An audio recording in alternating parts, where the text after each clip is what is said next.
Before beginning the story, I'd like to say a big thank you for visiting my new channel. I'm going to be uploading alternate history-related stories every single day. If that sounds good, be sure to leave a like and don't forget to subscribe. It means a whole lot when just getting started. I hope you enjoy the story. I've spent 12 years working beneath London. That's my job. I'm a tunnel maintenance engineer for Transport for London, which means I spend my nights in the places passengers never see.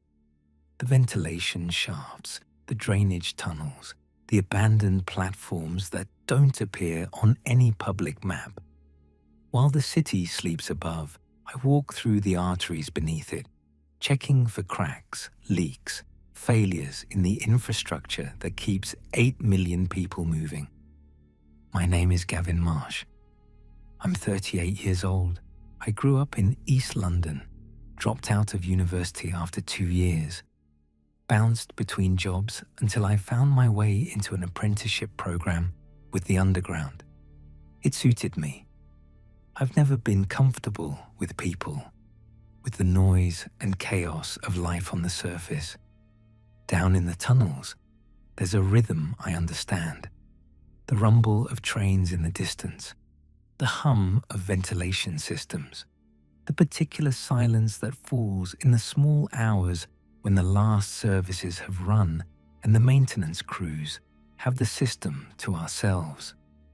I know the Underground better than most people know their own homes. I can navigate from King's Cross to Elephant and Castle without seeing a single passenger platform. I know which abandoned stations are safe to walk through and which ones have floors that are starting to give way. I know the sounds the tunnels make when everything is working correctly and the sounds that mean something is wrong. At least I thought I did.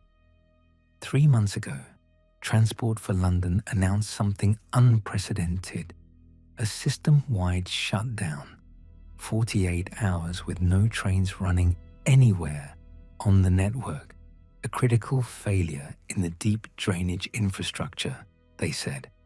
Something that required immediate attention and couldn't be fixed with the usual nighttime maintenance windows. The last time the entire Underground stopped was during the worst of the pandemic, and even then, it was only partial. This would be complete.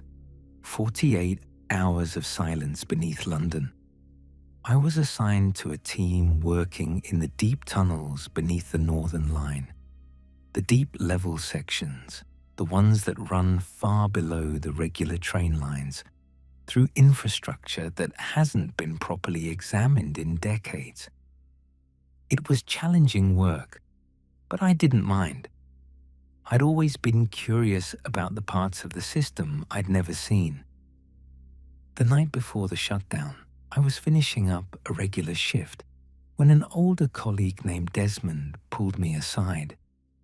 Desmond had been working the Underground since before I was born, over 30 years in the tunnels. He had a face like crumpled paper and hands that shook slightly from decades of holding heavy equipment. But his mind was sharp, and the younger engineers all respected him. He told me to be careful during the shutdown. His voice was low, like he didn't want anyone else to hear. I asked him what he meant. He said the old-timers had a saying, "Keep the trains running." It wasn't just about service, he said. It wasn't about schedules or passenger convenience. It was about something else. I pressed him for details, but he just shook his head. He said I'd understand if the silence lasted long enough. He hoped it wouldn't. Then he walked away, and I didn't see him again before the shutdown began. The trains stopped running at midnight on a Friday. By 12:30, the last passengers had cleared the stations and the last crews had finished their final checks. by 1 in the morning, the entire London Underground was silent for the first time in over a century. I descended with my team around 2. There were 5 of us, led by a supervisor named Harriet, who had been doing this work almost as long as Desmond. We entered through an access point near Hampstead, one of the deepest stations on the network, and made our way down through service passages and emergency stairs until we reached the tunnels we'd been assigned to inspect. At first, everything seemed normal. The tunnels were quiet without the trains, but that was expected. We worked by the light of our headlamps, checking drainage pipes and structural supports, documenting cracks and corrosion for the engineers who would analyze our reports. Routine work, familiar work. But after about 6 hours, I started noticing things. The silence was different than I expected. I had worked night shifts for 12 years. I knew what the tunnels sounded like when the trains weren't running, but this was different. The silence had weight to it, presence. It pressed against my eardrums like the pressure change when you descend too quickly in a lift. The tunnels felt different too. The walls seemed closer than they should be. The darkness beyond our headlamps seemed thicker, more resistant to light. And there was something else, something I couldn't quite identify, a feeling of being watched, of something vast and patient becoming slowly aware that we were there. I told myself I was imagining things. Exhaustion. The strangeness of working in complete silence after years of the constant background rumble. The mind plays tricks when you take away familiar sounds. Then I found the passage. It wasn't on any of my maps. A side tunnel branching off from the main drainage corridor, bricked up at some point in the past. The bricks were old, Victorian probably, and they were crumbling. Water damage and age had eaten away at the mortar, and I could see through the gaps into darkness beyond. I shone my headlamp through one of the larger gaps. The beam revealed another tunnel, older than the one I was standing in, rougher. The walls were hewn stone, not the neat brickwork of the Victorian underground. This passage was older, much older. I reported it to Harriet. She glanced at it, made a note, and told me to focus on the drainage. We didn't have time to investigate every old passage in the system.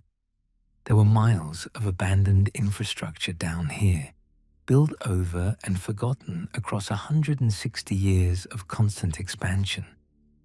But I couldn't stop thinking about it. The passage was old, older than the underground, older than modern London maybe. What had the Victorian engineers found when they first started digging beneath the city? As the hours passed, I started hearing things in the silence. Not sounds exactly, more like the memory of sounds. Whispers that might be air moving through distant ventilation shafts. Footsteps that might be other crews working in parallel tunnels.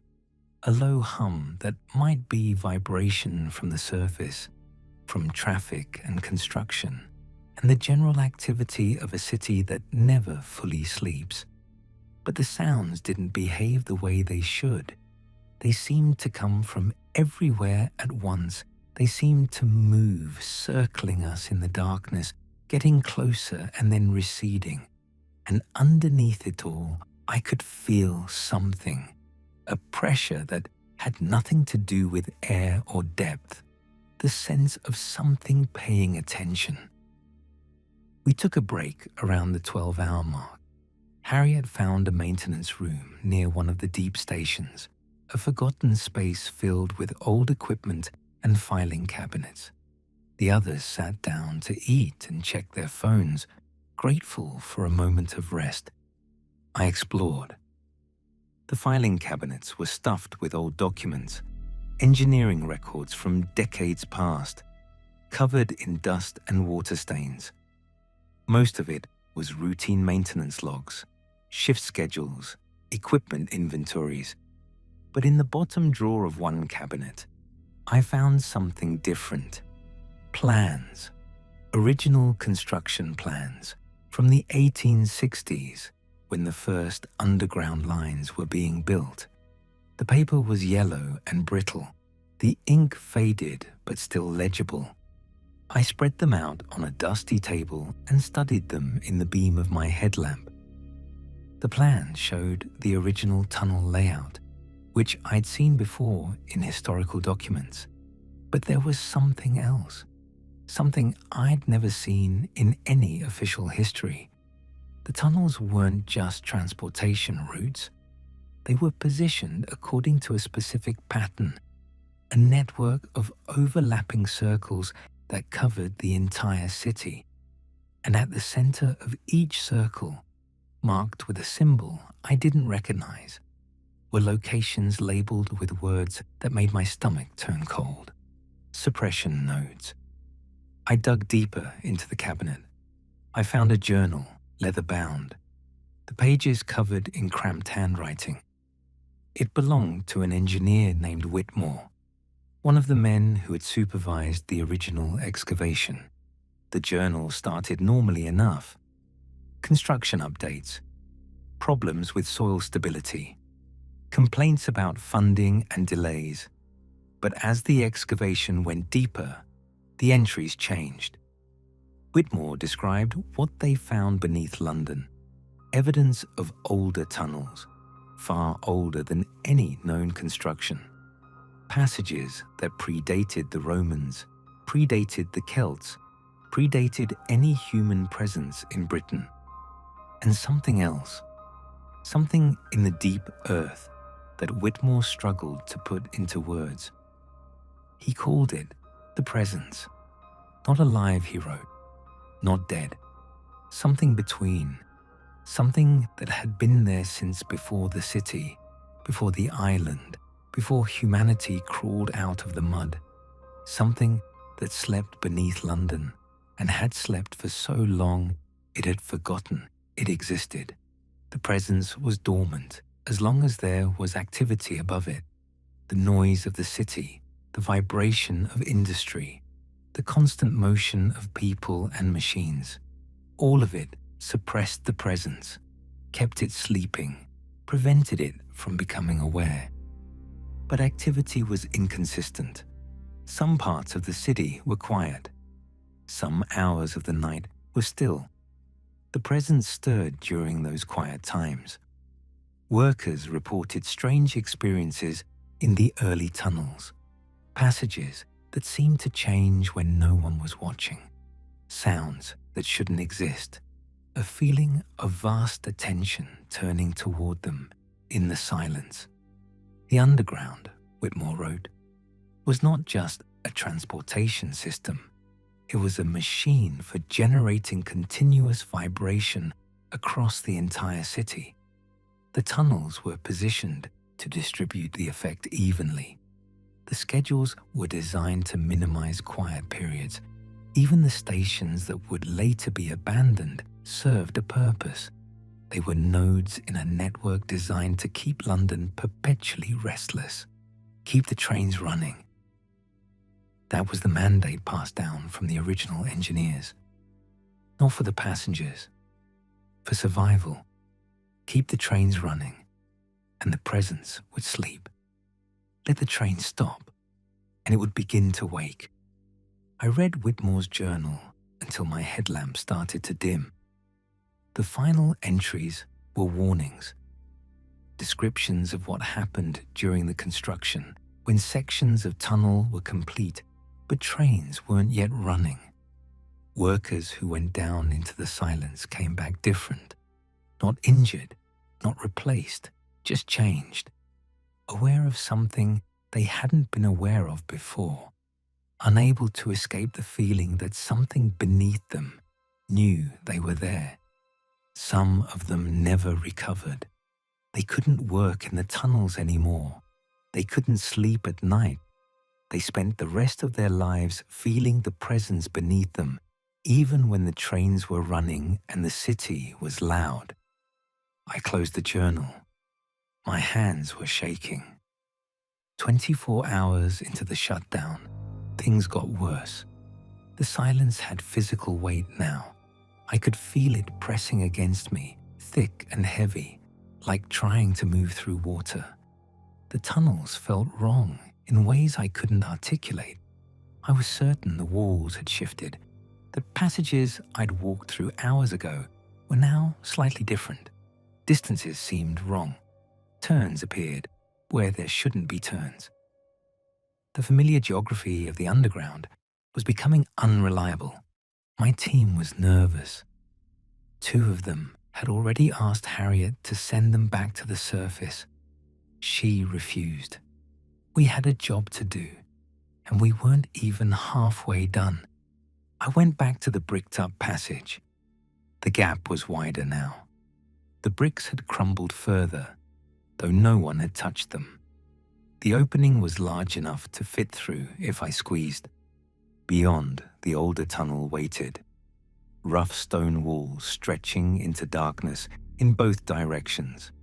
I shone my headlamp down the passage, watching the beam disappear into black. And I saw the carvings. They covered the walls for as far as my light could reach.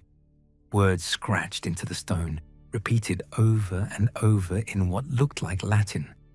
I could only make out fragments, but the meaning was clear enough. Do not let it wake. Do not let it see. Keep the city moving. Keep the city loud. The words were old, centuries old, maybe longer. Someone had been down here before Whitmore, before the Victorians, before anyone built anything above. Someone had known about the presence long ago and left warnings for anyone who came after. That's when I felt it. Not heard, not saw. Felt. A vast awareness turning toward me like a searchlight, sweeping across the sea. Something beneath me, beneath everything, that had been dormant for so long it had forgotten itself. Something that was now, slowly, beginning to remember. The tunnels changed. The passage behind me wasn't the same passage I'd come through. The walls were different. The angle of the floor was wrong. I spun around, disoriented, my headlamp cutting wild arcs through the darkness. I was in a station, an underground station I'd never seen before. The platform was ancient, covered in dust and debris, the walls lined with tiles that bore no station name. Empty tracks stretched into tunnels that seemed to go on forever. And in the darkness beyond my light, I could see movement. Not creatures, not people, just movement, shadows that existed without anything to cast them. Darkness that shifted and flowed like something alive. I ran. I didn't know where I was going. The tunnels had become a maze, nothing matching my mental map of the system. I turned corners that led to places that shouldn't exist. I climbed stairs that went up, but somehow ended deeper than where I started. And all the while, I could feel the presence expanding, filling the silence, becoming aware of every empty space beneath London. I found my team huddled in a maintenance alcove, their faces pale in the glow of their headlamps. They'd experienced it too, the changes, the presence, the feeling of something vast and ancient turning its attention toward them. Pauline, the youngest engineer on the team, was rocking back and forth, whispering to herself. She said she could feel it looking at her. She said she would never stop feeling it. Harriet was trying to calm her down, but I could see the fear in Harriet's eyes too. She'd been doing this for decades. She'd never experienced anything like this. I don't know how long we waited in that alcove. Time had stopped making sense. But eventually, I heard something that made my heart leap, a rumble. distant at first, but growing closer, spreading through the tunnels like blood returning to a numb limb. The trains, the shutdown wasn't supposed to end for another day, but somewhere above us, someone had made a decision. Maybe they'd experienced something too. Maybe old knowledge had been passed down, protocols for emergencies that no one fully understood. Maybe they just knew, the way Desmond knew, the way the old-timers all knew. Keep the trains running. The vibration built around us. I could feel it in the floor, in the walls, in my bones. The blessed noise of machinery, of motion, of a city that never stops moving. And as the noise returned, I felt the presence recede, not disappear. I knew it would never fully disappear, not for me, but it withdrew, sank back into whatever dormancy the constant activity provides. The tunnels stopped changing. The shadows became normal shadows. The silence was filled once again with the constant rumble that I had taken for granted my entire life. We found our way to the surface. It took hours, but the tunnels made sense again. Passages led where they were supposed to lead. Stairs went up and stayed up. By the time we emerged into the grey London morning, I'd almost convinced myself that I'd imagined everything. Almost. I went home, showered, tried to eat, couldn't. Tried to sleep, couldn't do that either, because I could still feel it. Even with the trains running, even with the city roaring above, I could feel the presence beneath, not watching exactly. The activity kept it too dormant for that. But there, existing, a vast thing sleeping beneath 8 million people who had no idea what they were living on top of. I understood now why Desmond had warned me, why the old-timers passed down their saying like a sacred duty, keep the trains running. It wasn't about service or schedules. It was about survival. The London Underground was a machine for generating noise. The Victorians had figured it out and built a system that kept the city perpetually restless. The endless rumble of trains running almost around the clock every day of the year, the vibrations spreading through the earth, suppressing whatever had slept beneath London since before the city existed. I thought about all the times the trains had stopped, strikes that shut down service for days, emergencies that halted operations, the occasional planned maintenance that required sections of track to go silent.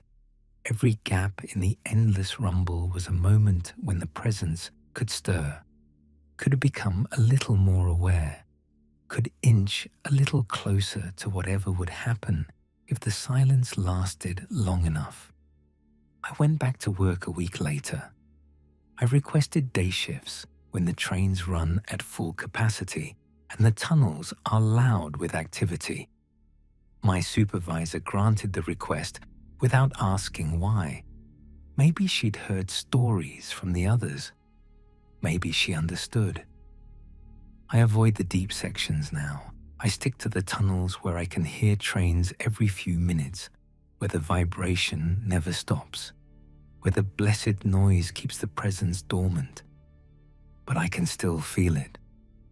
When I'm underground, in the quiet moments between trains, I can feel it beneath me.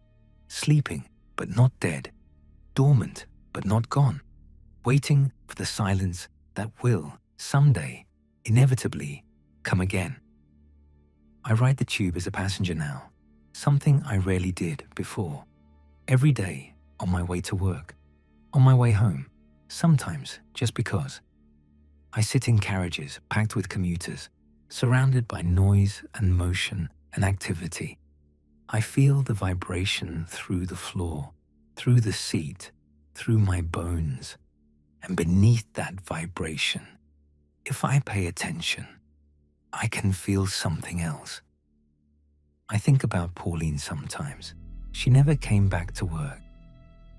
I heard she moved out of London entirely, relocated to some small village in the countryside where she doesn't have to think about what's beneath her. I don't know if it helps. I don't know if anywhere is far enough. I think about Whitmore, the Victorian engineer who wrote that journal. He spent the rest of his career making sure the underground kept expanding, kept running, kept generating the noise that suppressed the presence. He died knowing what he'd helped build and why. I think about all the millions of people who ride the tube every day, who complain about delays and overcrowding and the endless rumble of trains through tunnels. They don't know what that rumble means. They don't know what would happen if it stopped. Maybe it's better that way. Maybe the knowledge is worse than the ignorance. I can't unknow what I learned during the shutdown. I can't unfeel what I felt in those deep tunnels. I'll spend the rest of my life aware of the presence beneath me, whether I'm underground or not. But at least the trains are running. At least the city is loud. At least 8 million people are going about their lives, generating the constant activity that keeps the thing beneath London asleep. The underground was built over something. Not a tomb, not a monster, not a doorway to somewhere else. Just a presence. Something ancient and vast that sleeps as long as the city moves. The Victorians figured it out. They built a machine to keep London noisy forever. Tunnels positioned to spread the vibration evenly. Schedules designed to minimize silence. A transportation system that was never really about transportation at all. I used to think the constant rumble of the trains was just part of city life. Just background noise. Something you stopped noticing after a while. Now I know it's the only thing standing between us and whatever would happen if the city ever went quiet. I ride the tube every day now, not to get anywhere, just to feel the noise, just to know the trains are still running. Because I've felt what stirs when they stop, and I never want to feel it again.